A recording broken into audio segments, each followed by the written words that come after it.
On Senators, your daily podcast on the Ottawa Senators. Part of the Locked On Podcast Network. Your team every day.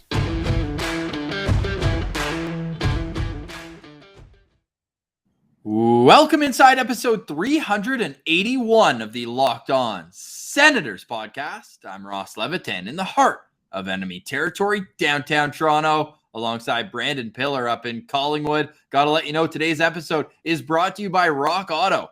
Amazing selection, reliably low prices, all the parts your car will ever need. Visit rockauto.com and tell them Locked On sent you.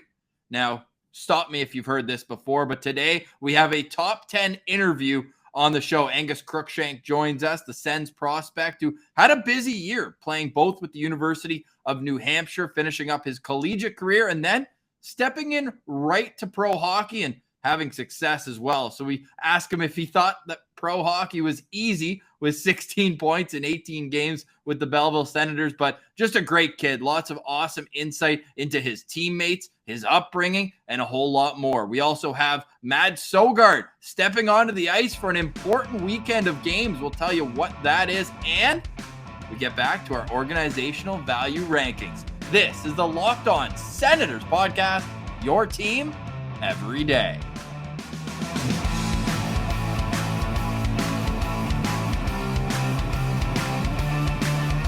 Today is Wednesday, August 25th, and Pilsy, meaningful hockey in August? Let's go!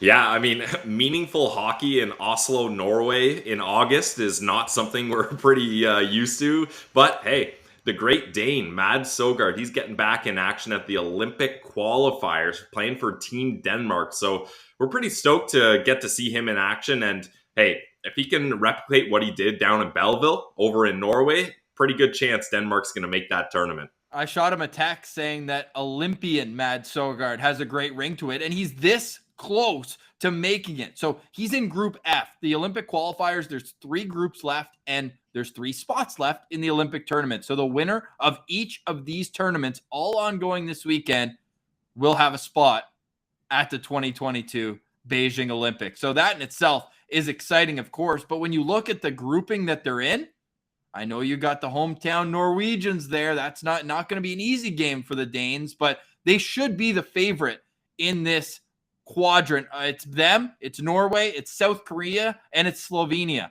But Anze Kopitar isn't stepping on the ice anytime soon. So the Slovenians, you might have a little bit easier. We should mention no Nikolai Ehlers as well. I don't think that if you're a full-time NHLer, you're able to participate. But if you're a former NHLer, you are. Pilsy, get this, Peter Regan will be one of Mads Søgaard's teammates. I still wear Peter Regan's gloves on the ODR. I bought them at a used equipment sale in 2012, so I got a great chuckle out of Peter Regan, but we are wishing Mads Søgaard the best of luck this upcoming weekend. It would be awesome for his confidence going into training camp if he can solidify a spot. To me, he's the starter. I don't know much about the Danish goaltending pipeline, I will admit, but if he gets in between and he plays well, that's going to be awesome rolling into Sens camp.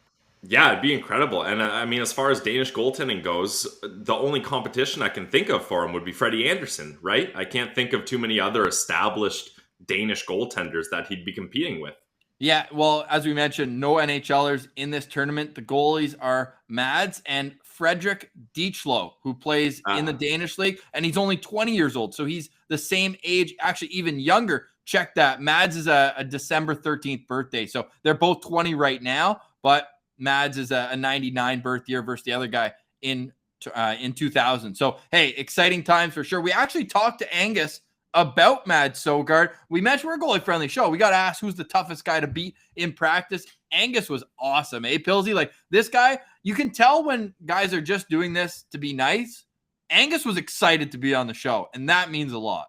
Yeah, it's a great feeling. Like, a lot of these guys, like especially some of the top prospects, they have done hundreds of Zoom interviews, maybe not all media related, but talking to teams, talking to coaches, talking to their agents. Like, these guys are on Zoom all day long. So like another Zoom interview for a podcast is just kind of another interview for them. But Angus Crookshank was legitimately stoked to come on the show, and we are happy to have him. And it turned out to be a great interview. We got a lot of great stories. I think you're going to like a bunch of them. And hey, this is another guy that I think when you get to kind of put the person and the hockey player together, it's impossible not to cheer for a guy like Angus Crookshank. Like, just a good kid, and I think his hard work and dedication is going to translate to being a good player on the ice. You always hear that the Sens maybe even overvalue character, but now we've interviewed maybe 20 of these kids. They're all absolute beauties. Like, I don't have a bad thing to say about any of them, and we should mention Igor Sokolov coming up next week on Locked On Senators. We also have a few,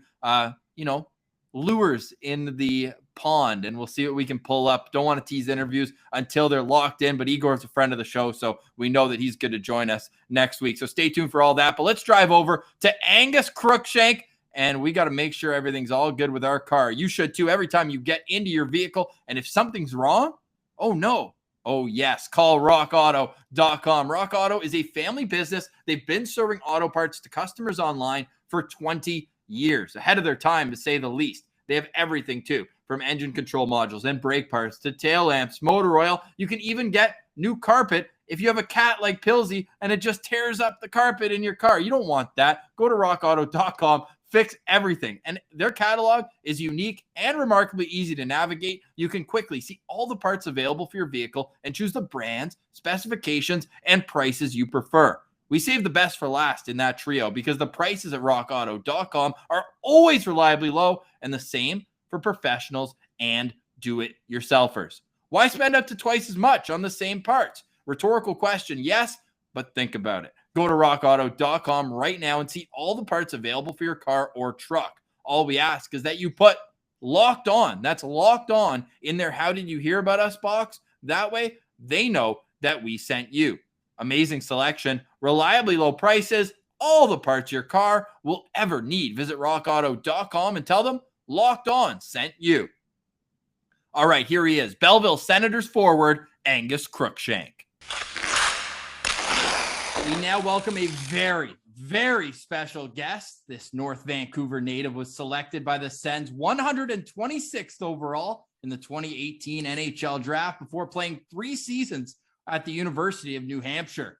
Following a dominant junior year with the Wildcats, he turned pro where his near point per game pace continued. In 19 games with Belleville, he contributed 16, including 8 during a 6-game point streak right off the bat. Angus Crookshank, welcome to Locked On Senators. Thanks for taking the time, man. How's it going? Pretty good. That's probably the best intro I've ever gotten. I appreciate it, boys. Thanks for having me on. Oh, yeah. Ross always has a good intro to get people started. And Angus, my first question to you is, did you think pro hockey was easy when you started? I mean, geez, talk about coming into the league hot. You started off your AHL career with 8 points in a 6-game point streak. Like, how were you able to transition to pro hockey so seamlessly?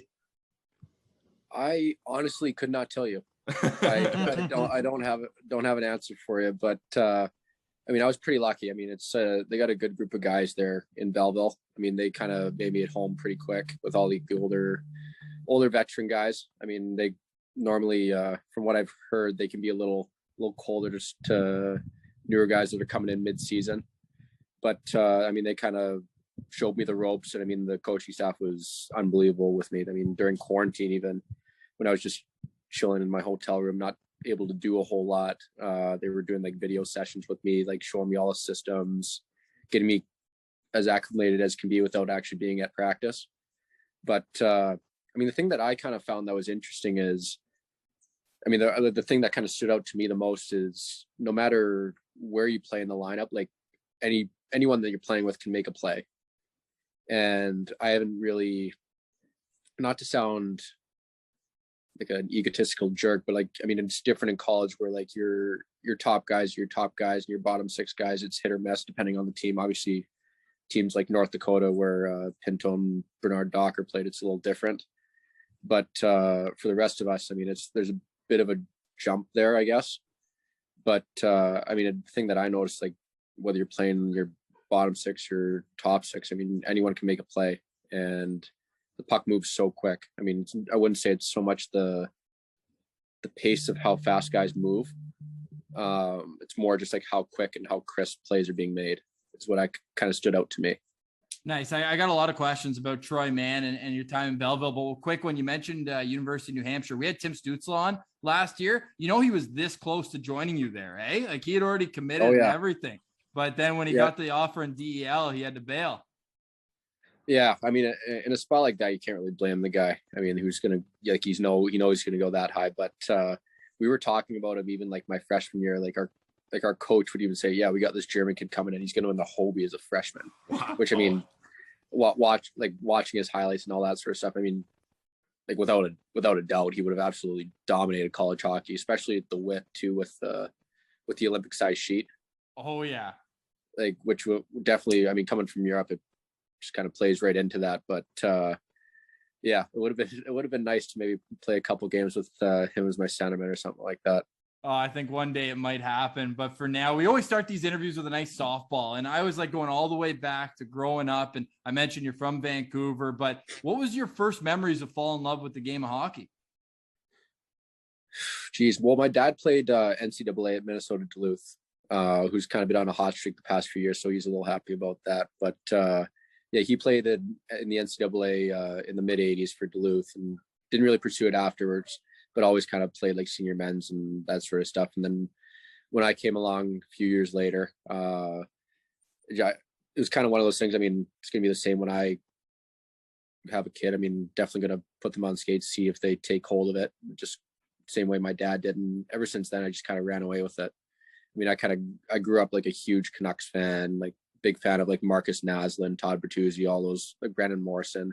It's kind of like the glory age of Canucks hockey, really, kind of the mid 2000s. But kind of, yeah, my dad would take me up to Hollyburn, which is a little skating rink nearby, and like when I was like 2, and just kind of push me around out there and just kind of allow me to figure it out for myself, which was pretty cool. But yeah, earliest moments is definitely just going out on the ice with my dad, like early mornings, just kind of falling in love with the game at such a young age, which I was very lucky to have.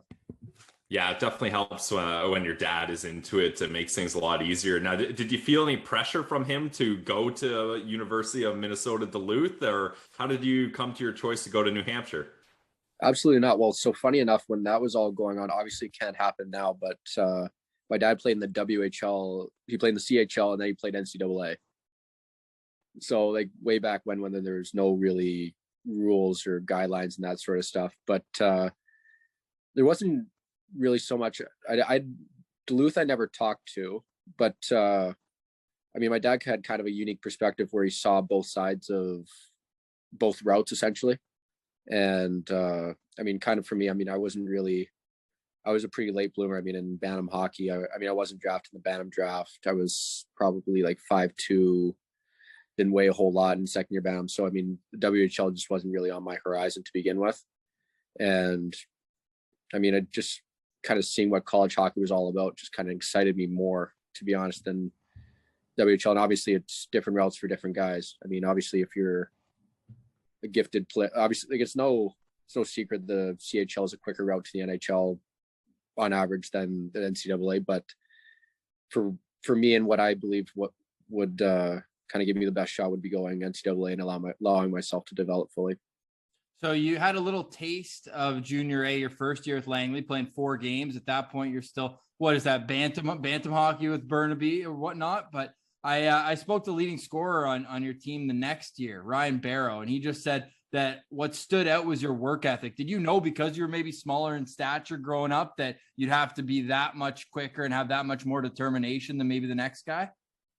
Yeah, well, I learned the hard way a little bit. So, I mean, younger, I was like, I kind of had, I don't know, not to sound like an egomaniac, but like, I don't know, I was a good player growing up. Like I kind of, you can pump yourself up. It's all good. Oh yeah. If you don't pump your tires, we will. You heard the end. Yeah. That's what we live for. Let's go.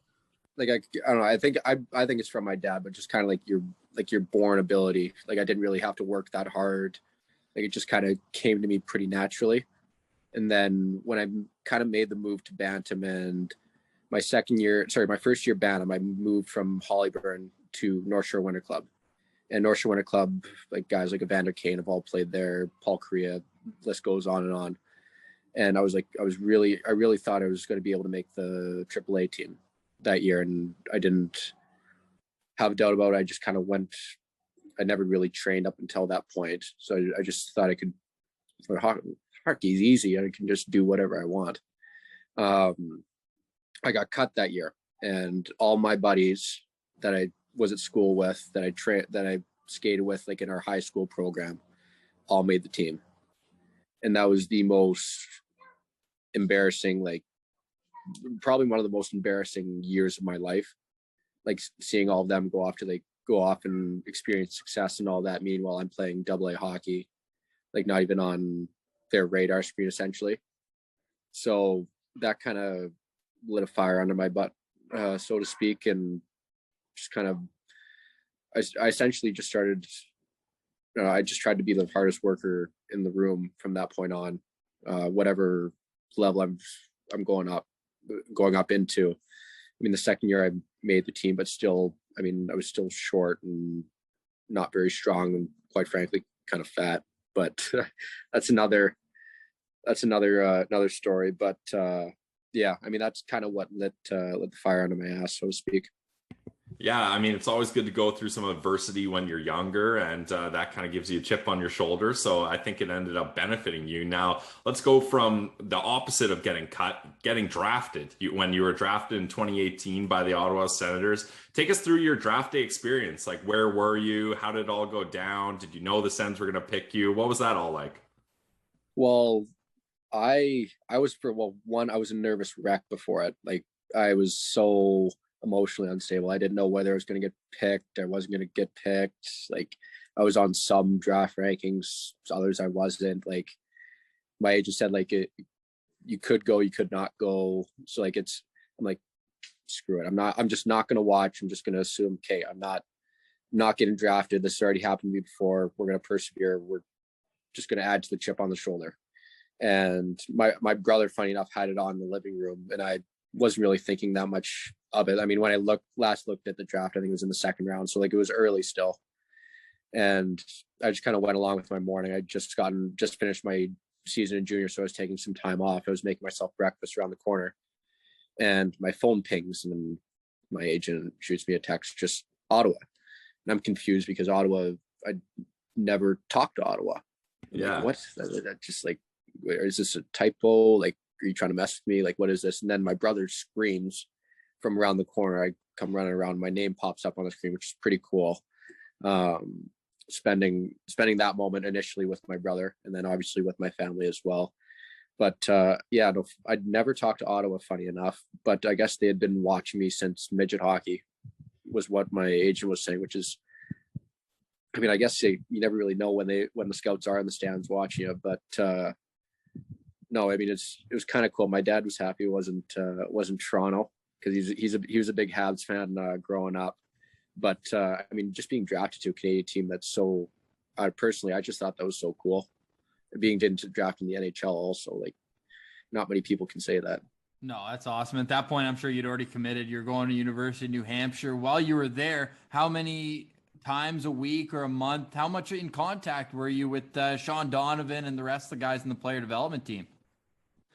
At first, kind of like after the draft and going into dev camp, like a decent amount, just kind of like making me comfortable and that sort of stuff. And then as the years progress, they like more kind of check in. They let you do, you know, they're watching, but they also just let you do your thing, because they also know, like, I mean, they've been players too, and they know, like, player development guys watching that could add that extra level of pressure, which I think they do a great job. And like Jesse Winchester, Sean Donovan, like you mentioned, and just kind of allowing us to do our thing, but also guiding us at the same time. And I mean, Sean and Jesse came down multiple times to come watch me at school and that sort of stuff, which was pretty cool. Them making that kind of sacrifice. I know they have families and that sort of stuff. So, but yeah, I mean, they've been instrumental and helped me out through kind of these first kind of few steps of pro hockey as well. Yeah, that's awesome. And Sean Donovan's a great guy. He was one of the first guests on our show, actually. So we got a chance to talk to him, and he had a lot of great insights. So I'm sure he's helped you out along the way for sure. Now, another guy who I'm sure has really helped you out is Troy Mann, the head coach of the Belleville Senators. We all seem to always hear just such glowing reviews about Troy Mann. What can you tell us about him as a coach, as a rookie player under him? Yeah, I mean, at the end of the day, he's going to put the best player out there. He's not going to put a veteran. Obviously, in different situation, it makes a little more sense. Like, you're not going to put a rookie like myself who has 10 games under his belt out there in the last minute of a hockey game in a 1-goal game, for example, with playoffs on the line. But no, I mean, Troy, I have a lot of respect for. I mean, I'm sure it's not easy having, especially this past year, having guys going up and down with taxi squads, guys joining the team midway through the year and being able to deal with all of that. I mean, I have nothing but respect, and I hopefully can, I mean, obviously you just signed another 2-year deal with Belleville. So hopefully I don't have a whole lot more time with them, but I know realistically for my development, I will be back in the AHL this coming year. And I mean, that's not a bad thing at all. I think he does, if you look at all the future stars on Ottawa right now, those are all Troy Mann products. And I think that just goes to show you how great of a job he does do. 100%. Pillsy and I, the last 2 full seasons while it ended with COVID, we were working on the production team. We drive down from Toronto and be at all the home games. And you can just see the work ethic that he puts in his top guys, that the Bathersons and the Norrises for the years that we were there, they're in on the forecheck as hard as any of the other fourth line guys, or whether you're an AHL veteran, doesn't really matter. Who were some of the guys who you started out on a line with during that 6-game point streak? So I played with Abe a bunch, Vitaly Abramov, and sick hands on him, eh? Oh my God, man! It's funny. He can't. For the guys all called me Crooker, but he can't pronounce it for whatever reason. So like he would call me Kruger with like a K and a D in it, which was so that was kind of the running joke on the team. But I played with him, and I'd either play with JC Baudin or Cole Castles. Nice. Kind of to start out, and then kind of branched off from there. But I mean, Abe is a sick player, sick skill. Yeah, the shootout moves he's got, and I think that going back to KHL for a couple of years, like him playing on the wide ice, that might be best for him, and just to be able to kind of work his hands and get his vision on point. And he can play up and down the lineup too. So I'm gonna miss seeing him game in, game out. But who were some of the other guys where maybe you hadn't heard of them so much, or you see him at dev camp, but maybe not keep tabs on him throughout the year, where you're like, oh man, that guy is pretty good. Well, Soko was one of those guys, because I mean, obviously I just heard like, oh, this big Russian guy. I was like, okay, like he really, like, okay, is he actually a player, or like does he just like shoot the puck a million miles an hour like Ovi does? But no, Soko's the real deal. Like I tell you what, like he's going to be playing in the NHL this coming year. I can guarantee it.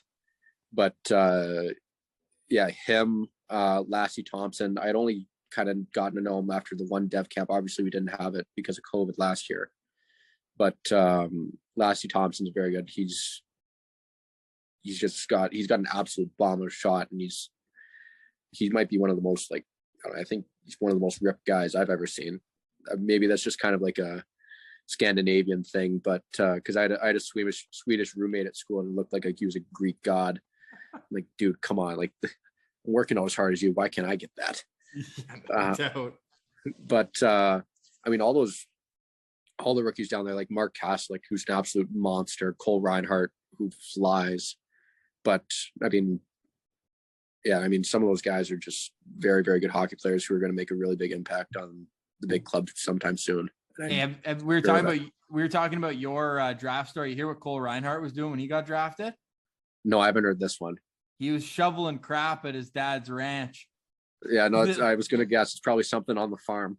Oh yeah, that's awesome. That's a pretty good story. Yeah, I also want to give Kells a shout out too. Like Kells is the most.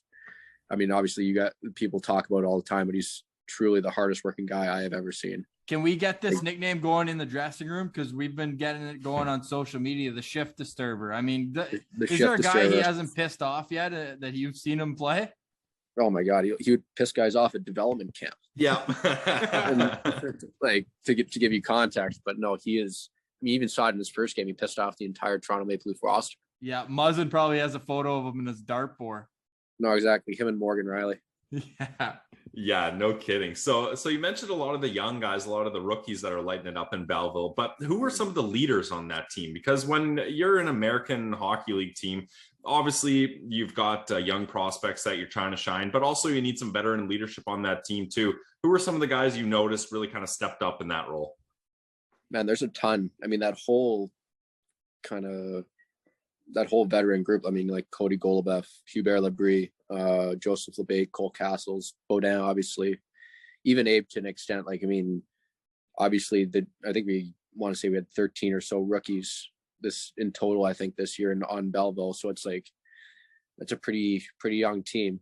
But I mean, they did a great job kind of letting us like be rookies and be youthful and have fun, but also at the same time, like boys, like dial it in. Like, it's like, this is what we expect out of you, and this is what we expect night in and night out.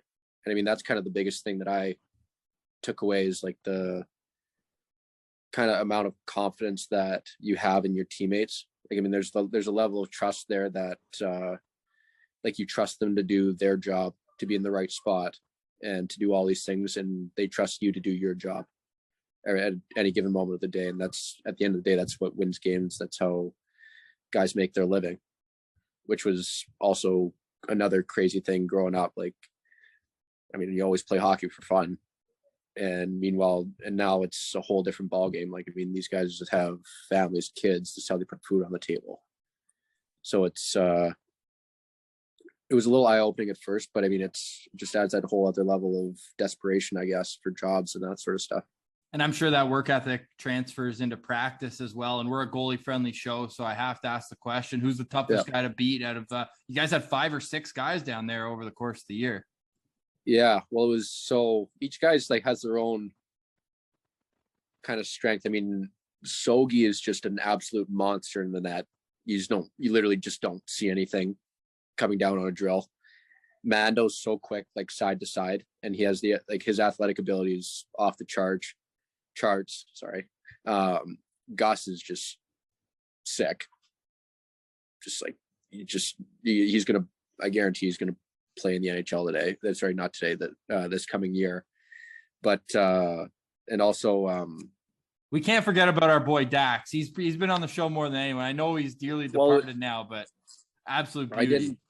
I never got to shoot on him. Oh, right, because he was hurt by then. He was hurt by that time. So he would come out sometimes during morning skates and take a couple shots because he was in the midst of his rehab. There was some talk that he might have been able to play a game, but I think they were more just like no sense in pushing it. Let's just relax and get it healthy, sort of thing. Which, I mean, makes sense. I mean, he's a very good goaltender and will be for the Kraken. Yeah, no doubt. We like to hear that. We're also curious, like, have you heard anything where the rookies coming in early? We know no dev camp, one of my favorite times of the year, but training camp's on the 17th. Do you know if you're going in a week early or anything like that? As of right now, I was just told to be in Ottawa by September 10th. Okay, cool. I'm not sure what the kind of schedule they have lined up is. I'm sure we'll know. I'm guessing in the coming days here, but as of right now, I haven't heard anything more than that. The itinerary will be on your bed at the Brook Street when you get into town, eh? Yeah. You probably get PTSD hearing about the Brook Street though after that quarantine. What was that actually like? Like, I can't even imagine just being cooped up in a hotel, knowing that at the end of it, I have to go play professional hockey.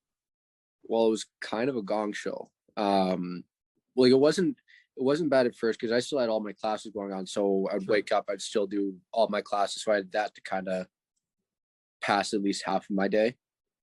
But also, I mean, it's tough trying to do an ample workout in your little Brook Street hotel room.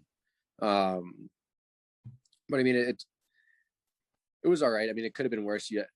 Anyone who's experienced quarantine, you kind of get cooped up and kind of sick of it come day 10 or so.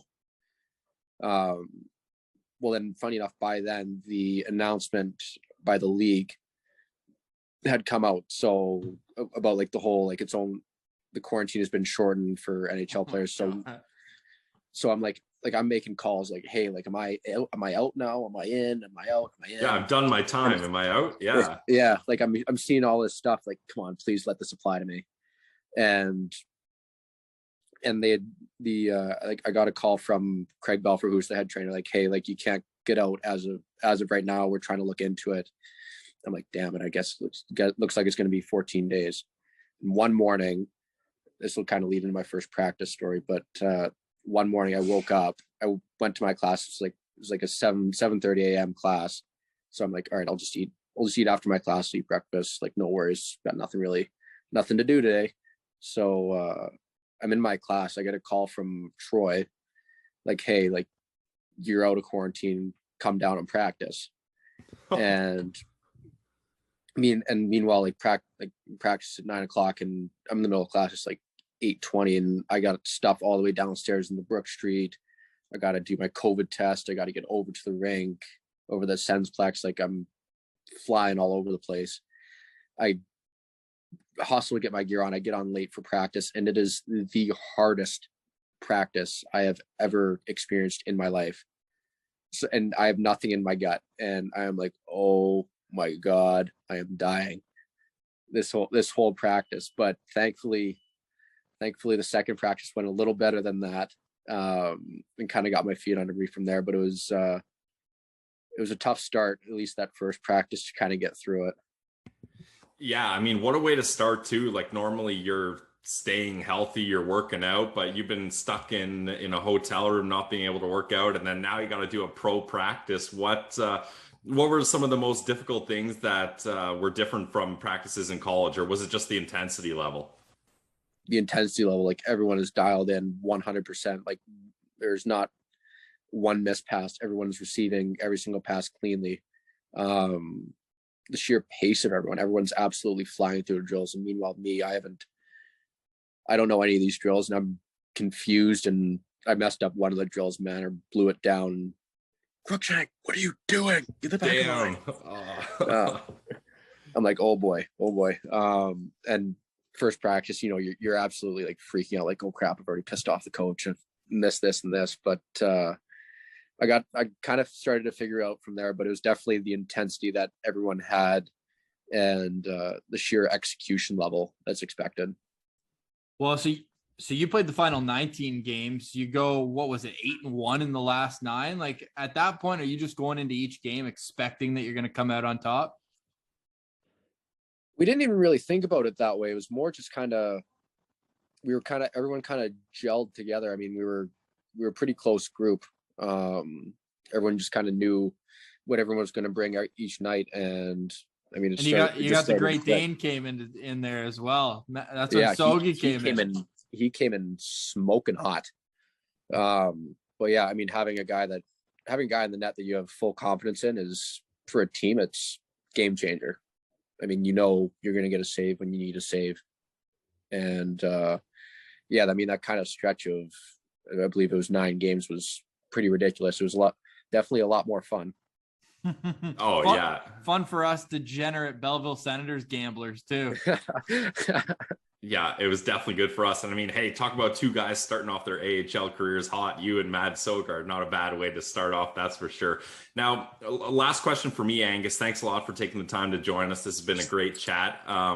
What's it like playing in the AHL, your first pro season, knowing that there's probably not going to be playoffs? Like, what kind of mentality does that put on a team where it's like I imagine every year of your hockey life, even going back to as a kid, there's been some sort of incentive of playoffs or a tournament at the end. What's it like playing a pro season without the dangling carrot at the end kind of thing, Yeah, I mean, obviously I don't really know what else to compare it to. I mean, obviously last year for everyone was just such a weird year. I mean, thankfully I was lucky enough to be able to play.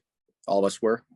But I mean, it was kind of, I couldn't really pick up like anyone was like down or like lacking energy or anything like that. I mean, we were 8-1 going in throughout that kind of final stretch. We were playing some good hockey even to the Marley series to finish off the year.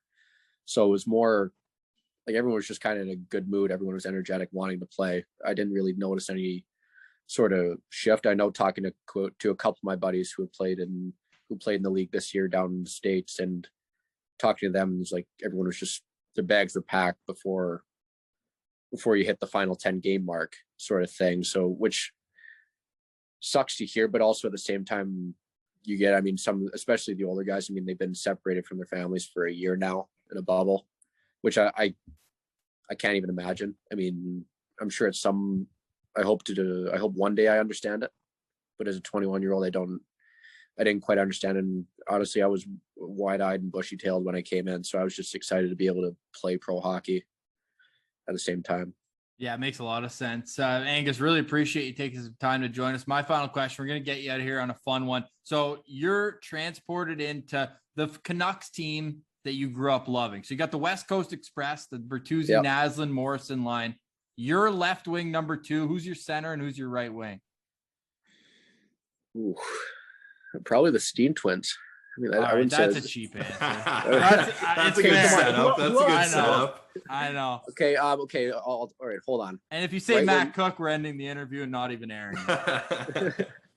Right wing Trevor Linden. All right. Nice. Centerman Mike Keane. All right. So There you you're go. just an absolute grinder. Shut it down. No goals against. Yeah. line. No. Yeah. We are our plus minus. We are so far in the plus. It is ridiculous. Yeah. Oh, that's awesome, man. Oh, that's a great way. Who's your tendy then? I'm trying to think of who the Canucks goalie was back then. No, it was Kluche. But Kluche, yeah, I was gonna say. Kluche, Oh, but- fuck it. Kluche was very hit or miss. You guys had Johan Hedberg for a little while, eh? We had Johan Hedberg, Alex Ald. Alex Ald was the guy I was had going to the best mention. mask of all Yeah. Two-time senator, Alex Ald. He had the best Canucks mask of all time. Alex Ald did? Oh yeah, I Nice. forget what it was, but it was like it was so out of the norm for the Canucks. But yeah, I mean, I'd probably go with. I guess Kluche in the net. I mean, that's a little bit before Lou came in, but Yeah. No, that's fun. I always love reminiscing, especially when I know that the guy we're talking to is a big fan of the game, which I can tell that you are. And hey, we're fans of the game too, and we really enjoy watching your style of play. It fits in. We saw the hashtag sicko, and we know that you're right involved in that. And we're really excited to see what this year holds, not only for yourself with the Belleville Sens. You guys came off so strong at the end of the year, but this is an NHL team and there's full of opportunities here to get yourself in. And we know that work ethic won't be the issue. So keep grinding it out, man. We look forward to seeing all your success going forward, and maybe we can do this again down the road. I love that, guys. I really appreciate you guys having me on, and hopefully I can put on the Senators jersey one day.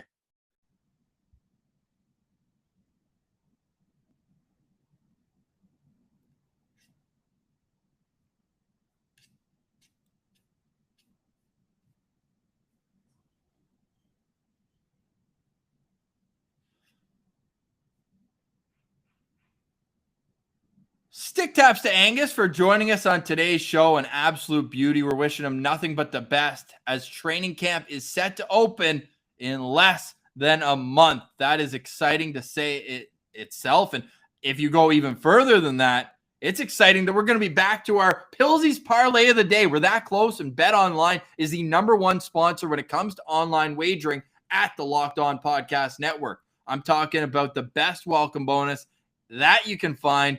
50% of whatever you put in is just added to your account. Here's how you go about that at Bet Online. So go to betonline.ag on your mobile device or your desktop. Either way works. And when you sign up for a free account, just put in promo code Locked On.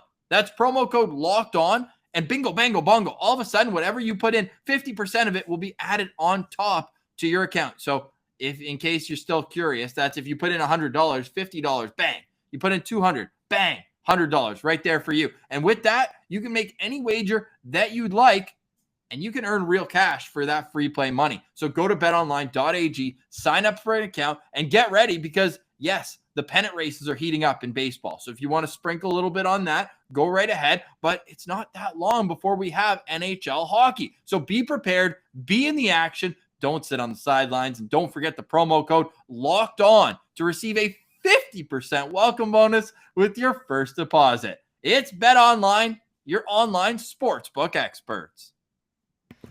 Yep, and it's getting closer to hockey season, which is a great thing, but also that means summer is winding down, guys, and you got to go out there and squeeze every last ounce of sunshine you can get. And if you're going to be doing that, you got to make sure you're staying fueled. And the best way to stay fueled on the go, especially, is Built Bar protein bars. The protein bar that tastes like a candy bar. There's so many amazing flavors to choose from. I had an action-packed filled day yesterday, hiking, biking, out on a fishing boat. I needed all the fuel that I could get, so I made sure to pack a Built Bar protein bar with me. And one of the flavors I brought along was peanut butter brownie, an absolute classic. Guys, if you haven't tried Built Bar protein bars yet, You do not know what you're missing. Let me fill you in. Go to BuiltBar.com right now and use our promo code LOCKED15, and you can get 15% off your next order. So if you haven't tried them, go to BuiltBar.com and try these protein bars. Use our promo code LOCKED15 to get 15% off your first order, and you can try for yourself the protein bar that tastes like a candy bar. It's Built Bar. All right, Pillsy. Now, this tier, as we get back to our organizational value rankings, is the most interchangeable. If you want to hear about tier 8, the final tier, go listen to Monday's episode of Locked On Senators. But from 50 to 46, we're basically going to group these guys all together and have a brief conversation about what they can bring in Belleville. Let's start with number 50 on the list, Kole Sherwood, coming over from the Cleveland Monsters, an AHL veteran, I guess, at the age of 23, but he's through 3 seasons there. How do you think he slots into their lineup?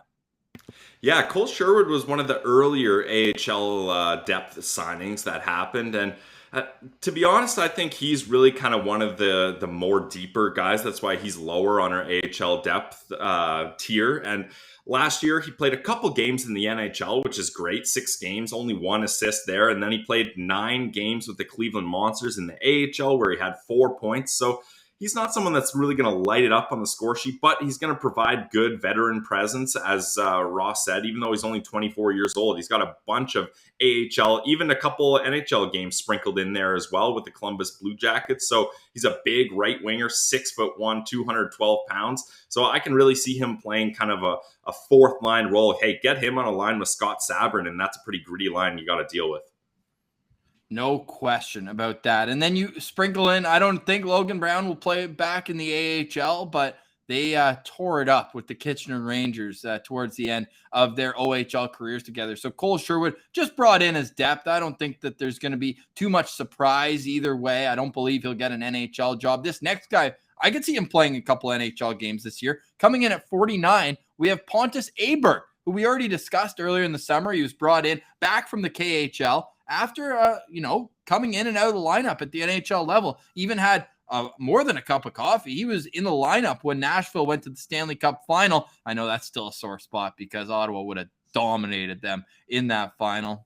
Chris Kunitz, I got nothing to say about that guy. But Pontus Aberg, this guy, he's going to score at the AHL level. I'll tell you that for free. He'll be a top-line player down there. Oh, absolutely. Yeah. His last season in the AHL was 2019-2020 with the Marlies. He had 44 points in 55 games, so you love to see that. And then last year, he headed over to the KHL with everything going on, and in 49 games, he had 23 points. So he can still put up points, and he's someone that I can definitely see playing kind of a top 6 role in Belleville for Troy Mann. And if there's injuries in the NHL, I could also see him getting called up because he can play at a professional level, and he's one of the older guys, 93 birth year. So he's not the NHL and upper level leagues aren't that new to him. Like Ross said, he was in the Stanley Cup Finals a couple years ago. So definitely, I think that was a really good AHL depth signing, and he's going to be a great player for the Belleville Senators. His last NHL action was with the Toronto Maple Leafs, just 5 games in the 2019-20 season, but he's got 132 NHL games under his belt, 44 points in that. But his last AHL year, again, with the Toronto Marlies, 20 goals, 44 points in 55 games. So, again, he will contribute for Belleville. Okay, we've got 2 more forwards to get to today, but a defenseman sneaks his way in between. Again, a player who's an AHL veteran, but Ottawa brought back from overseas. And that's Dillon Heatherington, a big burly. Let's call him a Hubert Labrie replacement. Yeah, that's probably a pretty accurate description. I mean, he's 6'4", 216 pounds. The kid is huge, and he was playing in the KHL last year, Ross. But it looks like he was playing for the Kazakhstan team, right? Kazan. Yeah. Well, no, it's Nur Sultan. Oh, there you go. Yeah, sorry, my Russian's a little off. Your Kazakhstan is a little off apparently, but yeah, I thought that was funny seeing that. I was like, oh, KHL, but not the Russian flag beside it in the Elite Prospects page. So that's kind of cool. That's definitely some experience he can bring over. And in 41 games, he had just 7 points. So he's obviously not an offensive defenseman, but he has spent quite a bit of time in the AHL, most notably with the Texas Stars, where he was an assistant captain actually, and he put up 24 points in 73 games. Just a couple 75 PIMs too. Yeah, exactly. So that gives you an idea of what type of player he is. But hey, that's not a bad point total. And the Belleville Senators, their decor was very, very weak to start this offseason. So they really need to shore up and get some players there. So Dillon Heatherington, I think he's a guy that Troy Mann's going to like and put a lot of responsibility on to play a good, effective kind of shutdown role. He also made it to the Calder Cup final in 2017-18 with the Texas Stars, playing all 21 games. They fell to the Marlies in that final. And much like Pontus Aberg, both of these guys were former second-round NHL picks. Pontus Aberg, 37th overall in 2012, and Heatherington, 50th overall in 2013 with the Columbus Blue Jackets. He's a Calgary native, and I think the Troy Mann is going to like having him on the penalty kill and to mentor either JBD or Lassie Thompson, two guys who I think would be perfect partners for him, or Max Gwinnett. Really, that right side is so young in Belleville that it was important to add a little bit of experience. Talk about experience as we move up to 47th on our rankings, up 4 spots. And I think that much could be attributed to the fact that for the first time in franchise history, Pilsy, the Belleville Senators will have a consecutive seasons with the same captain. Logan Shaw returns. And this guy, he put up points in Belleville, and he was a taxi squad guy at times. This guy, he brings it every single night, and you're never going to question his work ethic. Definitely. Like this is kind of the perfect example of what kind of AHL veteran leadership you want. And the Sens made that quite clear by naming him captain, and he's now a recurring captain. So that's huge for this squad and if you heard Angus Crookshank talk about it, there were a lot of rookies on that team last year. So someone like Logan Shaw had kind of a elevated responsibility as an AHL captain when you've got 13 players who are like, they can't even go out for a drink in the States. They're that young, and this is their first year of pro hockey. So there's a lot of mentoring you got to do, and especially in a weird coronavirus year where things aren't normal anyways. You're going to rely on your veteran guys to kind of help keep the ship steady and make sure no one's getting off track or getting distracted. So Logan Shaw, we had his dad on the show, Gerard Shaw, great guy. Yeah. President of the Cape Breton Eagles. And he told us a lot about Logan, and you could see all you need to do is talk to those guys in Belleville, and they had glowing reviews of their captain. Yep, the Glace Bay, Nova Scotia native. He's got 215 NHL games under his belt with the Florida Panthers, Anaheim Ducks, Montreal Canadiens, and Winnipeg Jets. He had 15 points in 24 games with Belleville this season, a guy who can play up and down that lineup. And again, you're never going to question what kind of effort you're going to get from him. As we move up to number 46, probably the most talented of this bunch, hence why he's first on this list. But what a pickup. Andrew Agozzino, an AHL sniper. This guy's a multi-time all-star in the AHL. So good on the Sens for picking up Andrew Agozzino. What are your expectations for him after he signed a 1-year AHL, NHL contract? Yeah, he's going to be right up there with Logan Shaw in veteran leadership, right? Like, this is a 30-year-old guy, so he's definitely been through the rigors of the AHL and NHL. He's got a decent amount of NHL experience, too.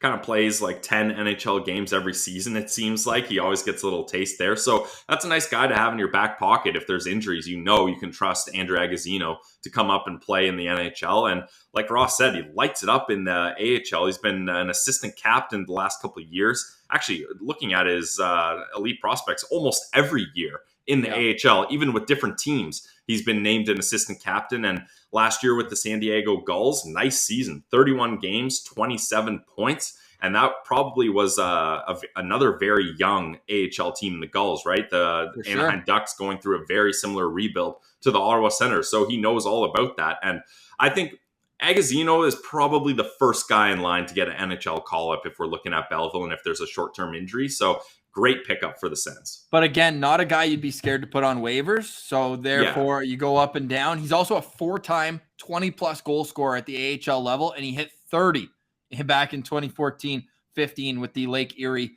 monster. So Andrew Agozzino, I would call him probably the Abramov replacement in terms of bringing offense to the Belleville lineup. And bringing him in, I just think it's the perfect complement to these young guys, because Agozzino is now 30 years old, the oldest of all the guys we've profiled today. So huge acquisition for Belleville. And then we discussed the most recent acquisitions. This Belleville team is going to be pretty fun, Pills.